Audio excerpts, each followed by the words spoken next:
नमस्कार, ये वक्त हुआ है बिग डिबेट का। आपके साथ में रविंद्र सिंह और आज का मुद्दा बिग डिबेट का है। हमारे साथ दो खास मेहमान जुड़ चुके हैं, आगे भी और खास मेहमान जुड़ेंगे। पहले जो जुड़ चुके हैं मेहमान, उनका परिचय कराते हैं। सीएल यादव, प्रवक्ता है कांग्रेस के। बहुत बहुत स्वागत यादव साहब आपका। निरंजन पोद्दार जी भी मेरे साथ जुड़ चुके हैं, राजनीतिक विश्लेषक। निरंजन जी, मैं आप ही को इन करता हूं, आपसे जानना चाहूंगा सीएल यादव जी की कांग्रेस की ये चिंता कितनी जायज और कितनी वाजिब आपको लगती है कि इतने दिन हो गए अभी तक नाम का ऐलान नहीं हुआ है? देखिए रविंद्र जी, अगर यादव जी की बात करूं या कांग्रेस पार्टी की बात करूं तो ये राजनीतिक व्यक्ति हैं और इनके राजनीतिक बयान अपने हिसाब से देते हैं, लेकिन वास्तविकता ये है, अगर मैं इनकी बात करूं तो इनकी कहानी वो है, हम हैं वहां हम थे जहां। और जिस तरीके से अभी चुनाव परिणाम आए हैं और उन चुनाव परिणामों के अंदर भारतीय जनता पार्टी और कांग्रेस के दोनों की जो स्थितियां हैं उनको देखते हुए भी अगर आज ये तो मान के चलिए कि जिस तरीके से पिछले कई वर्षों से हम देख रहे हैं, पिछले 9-10 वर्षों से केवल मोदी जी का कुर्ता खींचने का काम कर रहे हैं और उसके अंदर ये अपनी कहां त्रुटियां हैं या क्यों जनता से कनेक्ट नहीं कर पा रहे, उस बारे में यादव जी का कहना है कि कांग्रेस मानकर चल रही थी कि मोदी जी सीएम आकर बनेंगे यहां पर। श्रीमान जी, ये तो हमने आपको 4 साल राजस्थान के अंदर सभी पूरी दुनिया ने देखा है कि किस तरीके से राजस्थान की जो सरकार है वो होटलों से, रिजोर्ट से जो चलती थी और किस तरीके से चाहे अब राजस्थान की बात कर लीजिए 2018 की, चाहे 2023 की, आप कर्नाटका की बात कर लीजिए। राजस्थान रिजोर्ट की एंट्री तो इस बार भी हो गई है निरंजन जी, लेकिन देखिए रविंद्र जी, ऐसा है, राजनीति का ये जो नया चेहरा है ये कहीं ना कहीं दुर्भाग्यपूर्ण है। लेकिन मैं जो निवेदन कर रहा था कि जिस तरीके से कर्नाटक के अंदर चुनाव परिणाम आने के बाद में लगभग आप ये समझ लीजिए 6 दिन वहां पे भी निर्णय होने में लगे थे, तो निश्चित रूप से देखिए कोई भी पार्टी ये सोचती है कि भाई हम एक ऐसा फैसला करें जो फैसला प्रदेश के भी हित में हो, जो फैसला सर्वमान्य हो और लोकतांत्रिक तरीके से हो। तो भारतीय जनता पार्टी मेरे हिसाब से उसी दिशा में आगे बढ़ रही है और आज उन्होंने जिस तरीके से ऑब्जर्वर नियुक्त किए हैं। निरंजन जी, मैं आपको जोड़ रहा हूं। निरंजन जी, एक बात बताइए, विधायकों की मोहर की सहमति की जरूरत है, विधायकों के पास कोई ऑप्शन है क्या? क्योंकि इसलिए हम कह रहे हैं कि जब सभी कमल के फूल के निशान पर जीत के आए हैं, प्रधानमंत्री नरेंद्र मोदी को इसकी जीत का श्रेय दिया जा रहा है, तो इस सहमति के अलावा क्या विधायक के पास तो कोई और चारा है ही नहीं?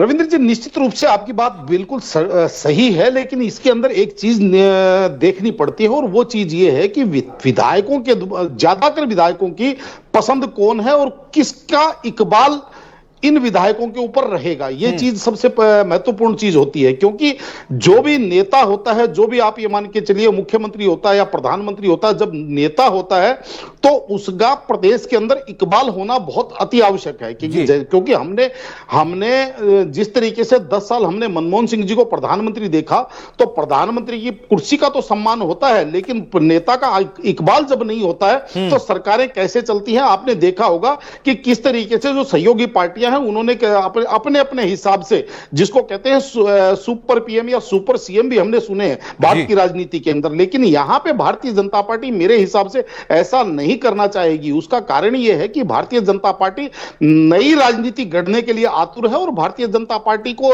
टास्क भी बड़ा मिला है। जिस तरीके से मैं बार बार कहता हूं कि जो चुनावी वर्ष है, उस चुनावी वर्ष के अंदर जो घोषणाएं हुई या जो योजनाएं लागू की, उनको धरातल पे उतारना भारतीय जनता पार्टी के लिए मेरे हिसाब से कठिन और बड़ा टास्क है। तो भारतीय जनता पार्टी चाहेगी कि ऐसा नेतृत्व हो जो राजस्थान का मुख्यमंत्री पद को सुशोभित। मैं बात करूं, बोलिए निरंजन जी। हाँ, देखिए रविंद्र जी, हमारे यहां एक कहा जाता है कि जैसी संगत वैसी रंगत, जैसा खाए अन्न वैसा होए मन, जैसा पिए पानी वैसी होए वाणी। तो कहीं ना कहीं देखिए, जब ऐसी संगत के अंदर रहेंगे तो ऐसे ही विचार उत्पन्न होंगे। और रही बात जिस तरीके की, अगर जनता के जनादेश को जिस तरीके का मेरे हिसाब से अपमानित किया जाता है, तो ये इसको आप इसी तरीके से कहेंगे कि एक ही पत्थर से बार बार ठोकर खाने वाली स्थिति, ये इसको मैं मानता हूं। और दूसरी बात देखिए, जिस तरीके से अभी ये कह रहे थे कि हमारी 11 तारीख को हमारे रिजल्ट आए थे और 17 तारीख को हमने सरकार बना ली थी, आपको तो मेरे हिसाब से 6 दिन भी नहीं लगने चाहिए थे। क्यों? क्योंकि जो आपने चुनाव लड़ा था वो सचिन पायलट जी के नेतृत्व में आपने चुनाव लड़ा था, तो कायदे से तो जिस दिन चुनाव परिणाम आए उसके अगले दिन। एक मिनट, अब ज्यादा पीछे नहीं गया निरंजन जी, लास्ट सवाल आपसे, बस 15 सेकंड के अंदर जवाब दीजिएगा। क्या पूरी तरह से तैयारी आला कमान ने कर दी है, तभी केंद्रीय पर्यवेक्षकों की नियुक्ति हुई है और वो प्लान ए प्लान बी तैयार कर चुके कि किसी पहले तो नाराजगी ना हो, और अगर नाराजगी होती है और किसी तरह का विरोध के स्वरूप कोई कदम उठाया जाता है तो उसको लेकर भी प्लान बी तैयार है।